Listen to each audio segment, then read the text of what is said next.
ایک آسیب زدہ گھر۔ السلام علیکم ناظرین، امید کرتی ہوں کہ آپ سب خیریت سے ہوں گے۔ آج جو میں آپ کو کہانی سنانے جا رہی ہوں یہ مجھے سکھر سے عائشہ نے بھیجی ہے۔ تو کہانی شروع کرنے سے پہلے آپ سب سے گزارش ہے کہ اگر آپ اندھیرے میں بیٹھے ہیں تو لائٹس آن کر لیں اور آیت الکرسی پڑھ کر آس پاس دم کر لیں۔ تو چلیں بسم اللہ کر کے اپنی کہانی کا آغاز کرتے ہیں، اور یہ کہانی میں آپ کو عائشہ کی ہی زبانی سنانے جا رہی ہوں۔ السلام علیکم، میرا نام عائشہ ہے اور یہ واقعہ تب کا ہے جب میں چھٹی جماعت میں ہوا کرتی تھی، اور اب میں گریجویشن مکمل کر چکی ہوں۔ یہ 2010 کی بات ہے جب ہم سکھر کے علاقے روہری میں رہتے تھے۔ ہماری فیملی میں میرے والدین، ایک چھوٹا بھائی اور میری دادی تھیں۔ ہم سب بہت خوشی سے اپنی زندگی گزار رہے تھے کہ اچانک دل کا دورہ پڑنے سے میرے والد صاحب انتقال کر گئے۔ اس وقت ہم بالکل تنہا رہ گئے کیونکہ میرا ننیال سیالکوٹ میں اور میرا ددیال کراچی میں رہتا تھا۔ لہٰذا ابو کے انتقال کے بعد میری دادی نے فیصلہ کیا کہ ہم بھی کراچی اپنے تایا ابو کے پاس چلے جائیں گے۔ ہمارے تایا اور تائی بھی بہت اچھے تھے اور ابو کے بعد وہ فوراً ہمیں کراچی آنے کا بول چکے تھے۔ ہم چونکہ کرائے کے گھر پر رہتے تھے اس لیے ہم نے اپنا ضروری سامان لیا اور اگلے ہی دن کراچی کے لیے روانہ ہو گئے۔ لیکن یہاں ایک مسئلہ تھا، اور وہ یہ تھا کہ میرے تایا کا گھر بہت چھوٹا تھا اور اس میں صرف 2 کمرے، ایک صحن اور ایک کامن باتھ روم تھا، جس میں سے ایک کمرہ میری دادی کا تھا، کیونکہ دادی کچھ عرصہ ہمارے ساتھ اور کچھ عرصہ تایا ابو کے ساتھ رہا کرتی تھیں۔ فی الحال کے لیے تو ہم اس کمرے میں شفٹ ہو گئے، لیکن اس کے اگلے ہی دن سے تایا ابو نے دوسرا بڑا گھر دیکھنا شروع کر دیا۔ 2 دن کی تلاش کے بعد تایا ابو کو ایک گھر پسند آ گیا جو کہ نیو کراچی کے علاقے میں واقع تھا۔ سب لوگوں کو دکھانے کے بعد تایا ابو نے وہ گھر ڈن کیا اور کچھ دنوں بعد ہم وہاں شفٹ ہو گئے۔ جیسے ہی ہم شفٹ ہوئے تو سامان سیٹ کرتے ہوئے میری دادی کی جہیز کی پرانی سنگھار میز جو کہ صحن میں رکھی تھی اچانک گر کے ٹوٹ گئی، اور اتنی زور کی آواز ہوئی کہ ہم سب جلدی سے باہر بھاگے، اور جا کر جب دیکھا تو وہ سنگھار میز اس بری طرح سے ٹوٹ چکی تھی کہ اس کے سارے ٹکڑے زمین پر بکھرے ہوئے تھے۔ اس شور کی آواز سن کر ہمارے پڑوسی بھی اندر آ گئے اور ہمیں بہت حیرت کی نگاہ سے دیکھنے لگے۔ چونکہ میری دادی کی عمر بہت زیادہ ہو چکی تھی اور وہ اس وجہ سے تھوڑی چڑچڑی ہو چکی تھی، اور اپنے جہیز کی سنگھار میز ٹوٹنے کا غصہ الگ تھا۔ انہوں نے پڑوسیوں کو برے طریقے سے جھڑک دیا کہ جاؤ یہاں سے باہر، کوئی تماشا لگا ہوا ہے کیا؟ اس کے بعد ہم سب اپنے اپنے کمروں میں چلے گئے، کیونکہ گھر میں 3 کمرے تھے، 2 کمرے اور صحن نیچے اور ایک کمرہ اور چھت اوپر، اور دونوں فلورز پر ایک ایک باتھ روم تھا۔ اس کے بعد ہمارے گھر میں بلا وجہ کی لڑائیاں ہونا شروع ہو گئیں جو آج سے پہلے کبھی بھی نہیں ہوتی تھی۔ کبھی تایا اور تائی کی لڑائی، کبھی امی اور دادی کی، کبھی دادی اور تائی کی، اور کبھی امی اور تائی کی۔ میرے تایا ابو کے 2 بیٹے تھے جن کی عمر 5 اور 3 سال تھی۔ پھر ایک روز میری تائی جو کہ حاملہ بھی تھیں تقریباً صبح کے 10 بجے نہانے کے لیے گئیں اور اپنے کپڑے باہر باتھ روم کے دروازے کی کنڈی پر ٹانگ دیے۔ جب انہوں نے نہانے کے بعد باتھ روم سے ہاتھ نکال کر کپڑے لینا چاہے تو ان کے ہاتھ میں کوئی پائپ جیسی چیز آئی۔ انہوں نے جھانک کر باہر دیکھا تو وہ ایک کالے رنگ کا پراسرار سانپ تھا۔ میری تائی زور سے چلائیں اور وہیں بے ہوش ہو گئیں۔ اس دن کے بعد سے تائی کا رویہ بالکل بدل چکا تھا۔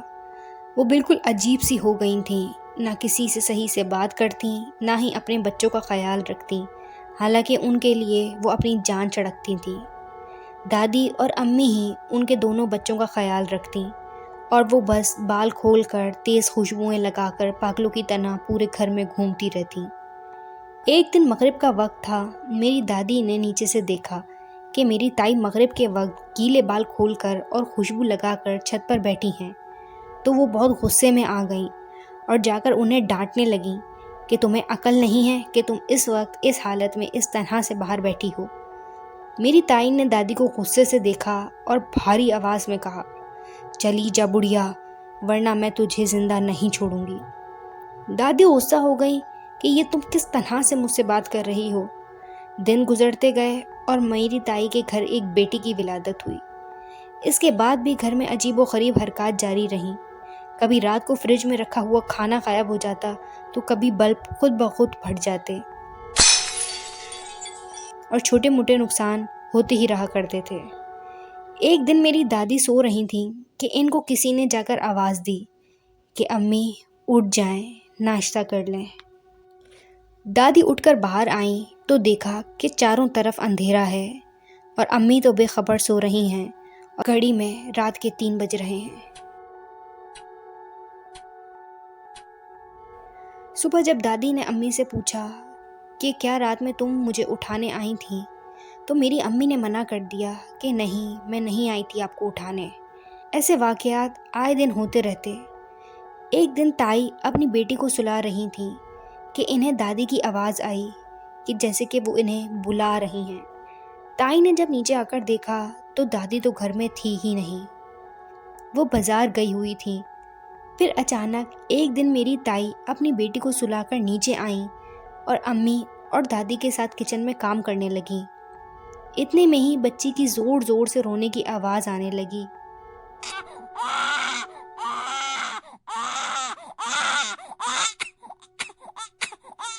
جب سب نے اوپر جا کر دیکھا تو وہ بچی مردہ حالت میں پڑی تھی اور اس کی گردن پر ایسے نشان تھے جیسے کسی نے بڑی ہی بے رحمی سے اس کا گلا گھونٹا ہو۔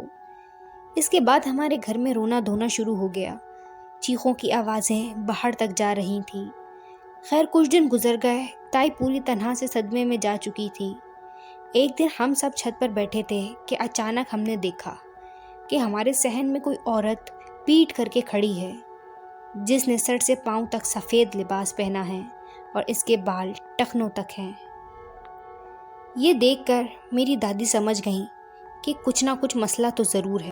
انہوں نے فوراً اپنی چادر اٹھائی اور پڑوس میں چلی گئیں اور ان لوگوں سے اپنے رویے کے لیے معذرت کی اور ان سے پوچھا کہ مجھے بتائیے اس دن آپ لوگ ہم سب لوگوں کو اتنی حیرت سے کیوں دیکھ رہے تھے؟ جس پر پڑوسیوں نے بتایا کہ یہ گھر آسیب زدہ ہے اور اس میں بہت سے جنوں کا سایہ ہے، اور ہم آپ کو حیرت سے اسی لیے دیکھ رہے تھے کیونکہ اس گھر میں کوئی بھی کچھ گھنٹوں سے زیادہ نہیں ٹک پاتا اور آپ لوگوں کو پورا دن ہو چکا تھا۔ لیکن اس سے پہلے کہ ہم آپ سے کچھ بولتے، آپ نے ہم پر غصہ کر دیا۔ یہ سب سننے کے بعد میرے تایا ابو فوراً مسجد کے امام صاحب کے پاس پہنچے، جو کہ روحانی علاج بھی کیا کرتے تھے، اور جا کر سب انہیں بتایا۔ امام صاحب فوراً ہمارے تایا ابو کے ساتھ گھر آ گئے۔